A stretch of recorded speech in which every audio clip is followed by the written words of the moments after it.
샬롬, 안녕하세요. 오늘은 요한계시록 21강 13장 1절부터 10절까지 하겠습니다.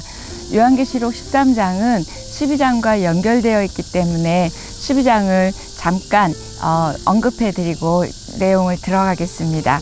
12장에서 용은 하나님 앞에서 믿는 성도들을 참소하고 고발했습니다. 또 용은 이 어둠의 권세 잡은 사단을 상징한다고 말씀드렸었고요. 용은 패망이 결정되어 있지만 마지막 죽을 힘을 다해 여자의 남은 후손들, 다시 말해서 교회와 성도들을 미혹하고 전쟁을 준비하며 서 있었습니다. 거기까지가 12장이었고 13장은 사단이 어떻게 바다에서 나온 짐승과 땅에서 나온 짐승을 이용해서 성도들을 박해하고 미혹하는지 이어지고 있습니다. 1절, 2절입니다. 내가 보니 바다에서 한 짐승이 나오는데 뿔이 10이요 머리가 7이라 그 뿔에는 10 왕관이 있고 그 머리들에는 신성 모독하는 이름이 있더라. 내가 본 짐승은 표범과 비슷하고 그 발은 곰의 발 같고 그 입은 사자의 입 같은데 용이 자기의 능력과 보좌와 큰 권세를 그에게 주었더라. 13장에는 두 짐승이 나오는데 오늘 1절부터 10절까지는 바다에서 짐승이 올라오고요. 다음에 할 11절부터 18절까지는 땅에서 짐승이 올라옵니다. 짐승이라는 그 본질은 같지만 두 짐승의 출처가 다르게 지금 나오고 있습니다. 다니엘서 7장에서 네 짐승이 바다에서 올라오고 네 왕은 땅에서 올라오는 그 말씀을 배경으로 하고 있습니다. 사단의 세력이 바다에서 올라오고 땅에서 올라오는 것은 사단이 전 세계를 지배하고 장악하는 그런 모습을 지금 비유하고 있습니다. 이렇게 하나님을 대항하고 지상의 교회와 성도들을 압박할 것이라는 걸 말하고 있고요. 이런 상황에서 어떤 영적 흐름의 특징이 있는지가 13장의 말씀입니다. 짐승의 모양은 뿔이 10이고 머리가 7, 괴물이죠. 이게 바로 12장 3절에 붉은 용처럼 7마리와 10뿔을 가지고 있습니다. 7마리 하나하나에는 하나님을 모독하는, 그러니까 신성 모독이라는 이름이 붙어 있고 노골적으로 하나님을 대적하는 모습입니다. 임박한 종말에 나타나는 영적 흐름은 이렇게 신성 모독이라는 죄입니다. 그래서 1절에서도 나오고 또 5절에서도 나오게 되는데요. 6절에서는 또 하나님을 향하여 비방과 하늘에 사는 자들을 비방하더라. 이게 마지막 때의 영적 흐름입니다. 총 4번이나 하나님 모독, 신성 모독이라는 단어를 언급하고 있습니다. 로마 제국의 황제들이 하나님을 모독하는 행위를 했잖아요. 오늘날도 그때 로마 제국 시대와는 다른 모습으로 지금 하나님을 모독하고 있습니다. 이 짐승을 표범이나 사자나 곰에 비유하고 있는데요. 그만큼 잔인하고 강한 힘으로 성도와 교회를 핍박할 것을 비유하고 있습니다. 이 정체는 무엇일까요? 이건 다니엘서 1장 7절의 말씀을 보면 다니엘이 본 환상과 배경으로 하고 있는데요. 여러분이 한번 찾아서 읽으시면 좋을 것 같습니다. 다니엘에 나왔던 네 짐승의 모습을 이렇게 종합해서 묘사하고 있습니다. 다니엘이 보았던 네 짐승은 첫째 짐승은 사자와 같고 둘째 짐승은 곰 같고 셋째 짐승은 표범 같고 넷째 짐승은 로마 제국을 상징하는데요. 여러분 왜 그 구약에서 바벨론, 메데바사 또는 헬라 이렇게 쭉 설명해 드린 적이 있거든요. 지금 그 동물들을 그렇게 상징하고 있습니다. 이 네 나라는 하나님의 백성들을 핍박하고 죽이고 그랬죠. 그래서 바로 이 네 나라의 특성이 적그리스도였고 이 네 나라의 모습을 묘사한 지금 표현되고 있는 것이 바로 적그리스도를 상징하고 있습니다. 바다에서 나온 짐승은 사단인 용으로부터 권세를 가진 적그리스도와 거짓 예언자를 의미하고 있고요.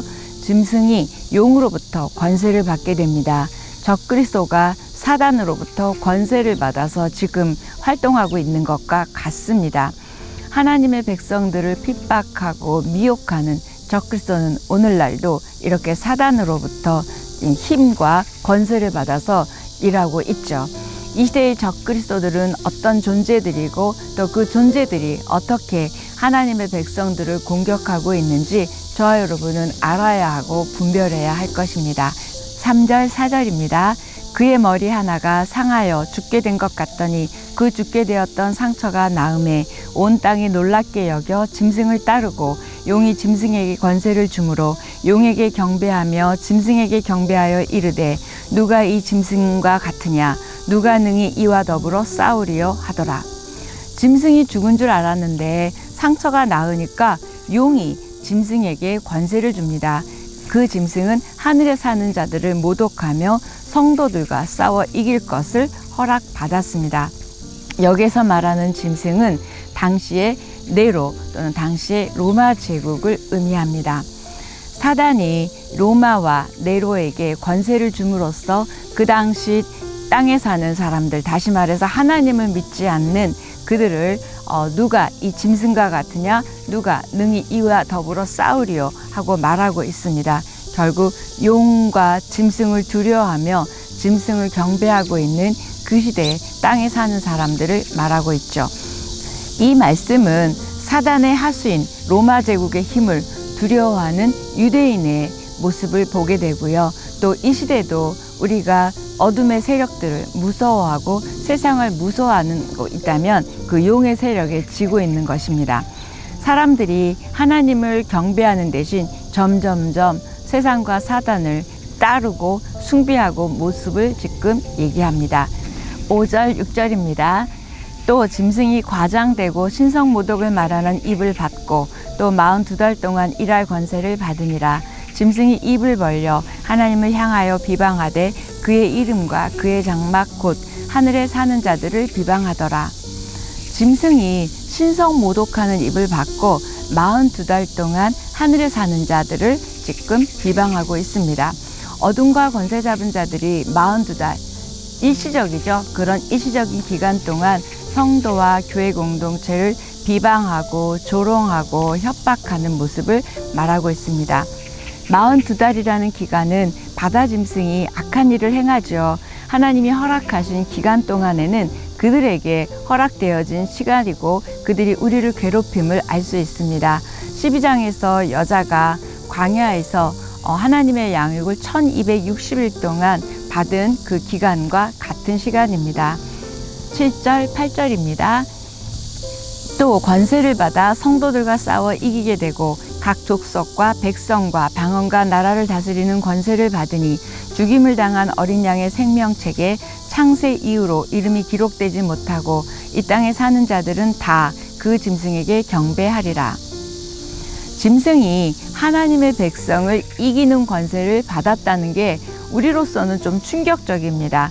그러나 그 권세는 하나님에 의해서 잠시 주어진 제한적인 권세일 뿐입니다. 아멘. 당장은 그것들이 이기는 것 같지만 짐승의 승리는 가짜고요, 잠시고요, 표면적이고 일시적인 승리에 불과합니다. 우리들은 떨 필요도 없고 두려워할 필요도 없습니다. 생명책에 이름이 기록되지 않은 자들과 땅에 사는 자들은 동일한 의미로 사용되고 있고요.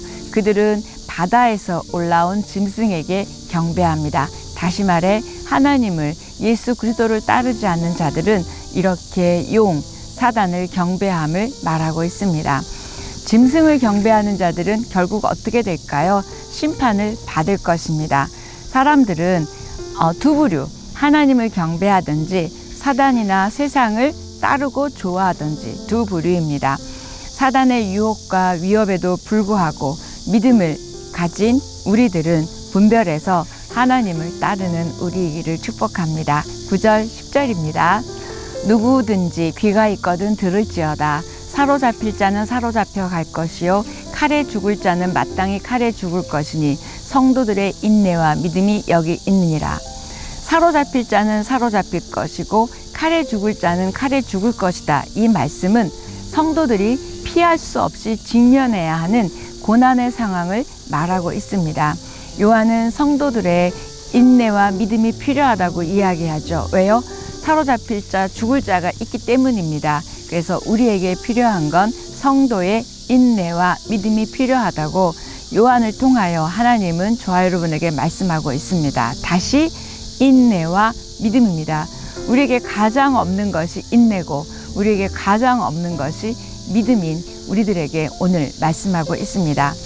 교회와 성도들을 향한 세상의 끊임없는 도전, 사단의 끊임없는 힘들게 함은 있을 텐데 우리의 인내와 우리의 믿음이 부족하면 쓸려갈 것이고 쓰러질 것입니다.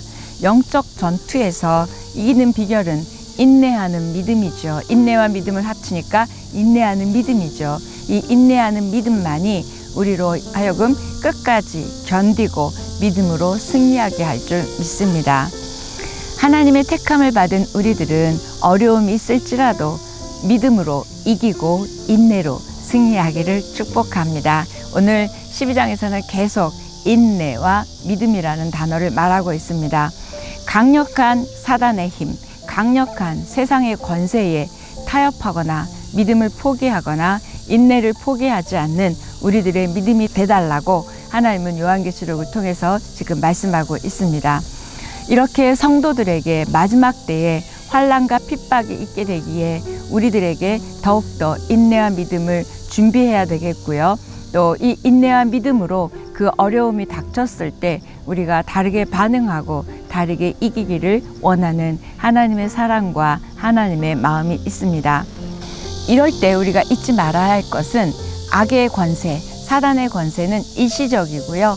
우리의 고난은 곧 끝날 것이라는 것을 의심하면 안 됩니다.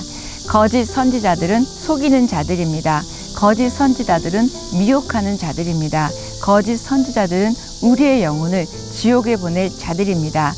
거짓 선지자들의 그 적그리스도를 짐승의 표를 따르지 않는 우리들의 인내와 믿음이 있기를 간절히 하나님께서 우리에게 부탁하고 있습니다. 말세가 될수록 거짓 선지자들은 극성을 떨 것이고요.